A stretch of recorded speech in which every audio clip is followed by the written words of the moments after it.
Bien, très heureux de vous retrouver, mesdames et messieurs. Merci d'être là. Un petit peu moins nombreux que tout à l'heure, mais nous ne désespérons pas. Bien sûr, la pause va se terminer dans quelques instants. Enfin, officiellement, elle est terminée.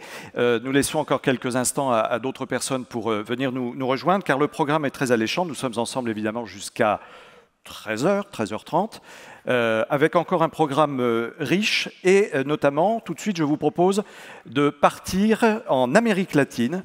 Et nous avons en ligne le professeur Marcello Scaglione, qui est professeur à l'université de Buenos Aires. Et nous allons parler, évidemment, des enjeux de l'eau en Amérique latine. Ce matin, nous avons parlé beaucoup de géostratégie régionale. Et bien là, on va voir que cette eau, cet or du XXIe siècle concerne la planète entière. Avec vous, professeur Scaglione, merci d'être avec nous depuis Buenos Aires. Vous avez la parole. Nous vous écoutons. Merci beaucoup et je souhaite aussi, depuis l'Amérique latine, remercier spécialement Jacques Attali et Audrey Tcherkov et l'ancien Premier ministre maire du Havre, Edouard Philippe, pour cette opportunité de partager à la EH Forum qui fait ses premières 10 ans de promotion de l'économie positive à l'échelle globale. Dans un premier temps, je souhaiterais présenter le défi de l'Amérique latine. L'Amérique latine a de nombreux défis liés à la pauvreté qui touche 33% de la population. À cela s'ajoutent les grands défis liés à l'environnement. En effet, dans de nombreuses villes d'Amérique latine, un quart de la population n'a pas accès à l'eau potable, ni à des services d'assainissement, ni à un système de collecte d'ordures. Cela crée un risque important pour la santé publique et constitue d'ailleurs une bombe à retardement. La situation s'aggrave avec des sécheresses de plus en plus fréquentes et sévères. Loin des centres urbains, la déforestation et l'augmentation des températures menacent également la vie des communautés, et en particulier des peuples indigènes. La déforestation continue d'être un problème majeur, en particulier en Amazonie brésilienne. Les températures plus élevées détruisent également les réseaux hydrographiques des Andes, car elles entraînent la disparition des glaciers et sont également liées à des épidémies de plus en plus graves et fréquentes. En même temps, l'élévation du niveau de la mer représente un problème immédiat pour les pays des Caraïbes, dont beaucoup sont plongés dans une profonde pauvreté, comme c'est le cas d'Haïti. Les changements climatiques pourraient également affecter les matières premières qui constituent la base des économies de ces pays. Le soja, par exemple, est sensible aux changements et aux variations climatiques, tout comme le bétail. La production fruitière et la pêche seraient également affectées. L'Amérique latine est l'un des continents avec la plus grande quantité d'eau douce de la planète. Cependant, les 2/3 de la surface de la région sont considérés comme désertiques. Près de 40 millions de Latino-Américains, c'est-à-dire 25% des habitants du continent, n'ont pas d'accès aux services de l'eau et d'assainissement et seulement 20% des eaux usées sont traitées. Et enfin, l'Amérique latine a une consommation de 3100 mètres cubes d'eau, soit la double de la moyenne mondiale. Et cela est une conséquence du manque de gouvernance effective dans la gestion et l'administration des ressources de l'eau. Mais en même temps que nous parlons des défis, nous avons aussi des opportunités que l'Amérique latine offre à notre planète. Seulement 2,5% de l'eau de notre planète est douce.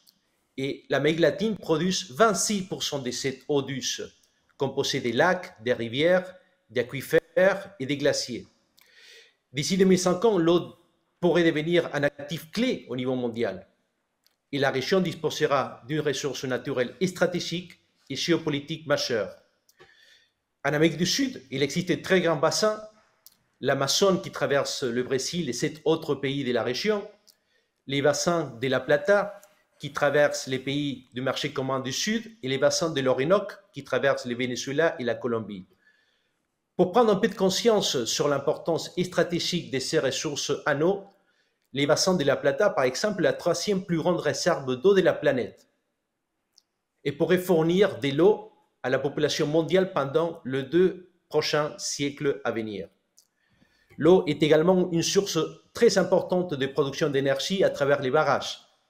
Les barrages de Itaipu entre le Brésil et le Paraguay, par exemple, les plus grands de la planète, et produit 95% de l'énergie du Paraguay et 25% de celle du Brésil.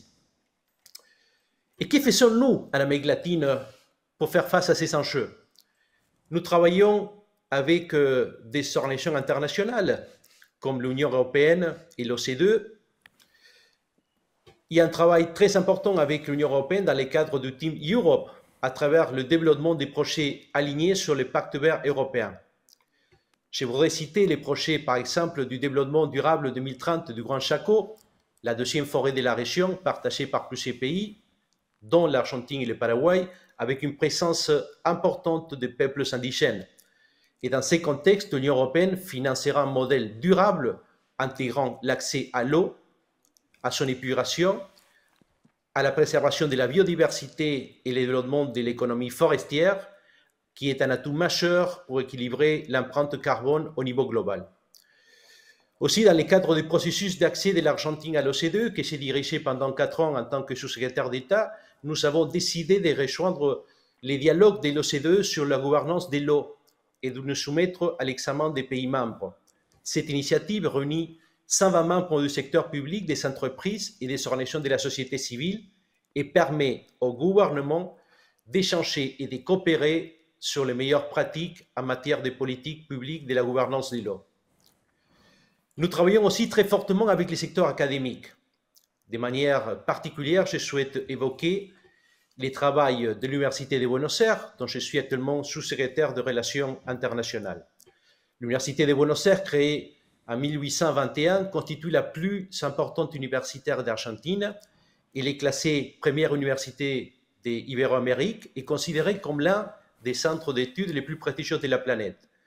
Dans le cadre de notre processus d'internalisation et de consolidation du partenariat stratégique avec la France et l'Europe, nous mettons en place un programme UBA Europe constitué de 3 piliers. Une santé pour anticiper et lutter contre de futures pandémies, développement durable en ligne avec l'accord de Paris et le pacte vert européen, et économie positive et transformation digitale. La gestion de l'eau, évidemment, constitue un axe majeur de cet agenda que nous présenterons prochainement au président Macron. Enfin, avec différents acteurs de l'Amérique latine, gouvernements, organisations internationales, entreprises, académies et sociétés civiles, nous travaillons dans l'organisation d'un dialogue entre l'Amérique latine et l'Afrique pour co-identifier les défis de ces 2 continents, en particulier dans les domaines de l'eau, et trouver des solutions communes à travers les outils du multilatéralisme et de la coopération internationale. Nous pouvons promouvoir ensemble le co-développement de 2 continents, la lutte contre la pauvreté et les inégalités sociales et l'accès à l'eau et l'assainissement. Mais aussi, l'eau est un outil très important pour élargir la frontière agro-industrielle de ces 2 continents et aussi comme source de développement des énergies renouvelables. Dans ces quelques minutes, j'ai souhaité vous présenter les grands défis de l'Amérique latine sur l'eau et l'assainissement, et j'ai voulu aussi montrer comme l'Amérique latine et l'Argentine, c'est une partie de la solution aux grands défis mondiaux de l'eau et du climat. Dans mon opinion, la seule solution à ces défis complexes, c'est le multilatéralisme et la coopération internationale, et le travail main dans la main avec des organisations internationales comme l'Union européenne et l'OCDE, les entreprises et le monde académique. Enfin, je voulais vous expliquer qu'il est essentiel de travailler sur le co-développement de l'Amérique latine et de l'Afrique, de l'agenda de l'eau, l'assainissement et le climat. Merci infiniment de votre temps et de votre intérêt. Un grand bonjour depuis l'Argentine. Merci beaucoup, professeur Marcelo Scaglionale.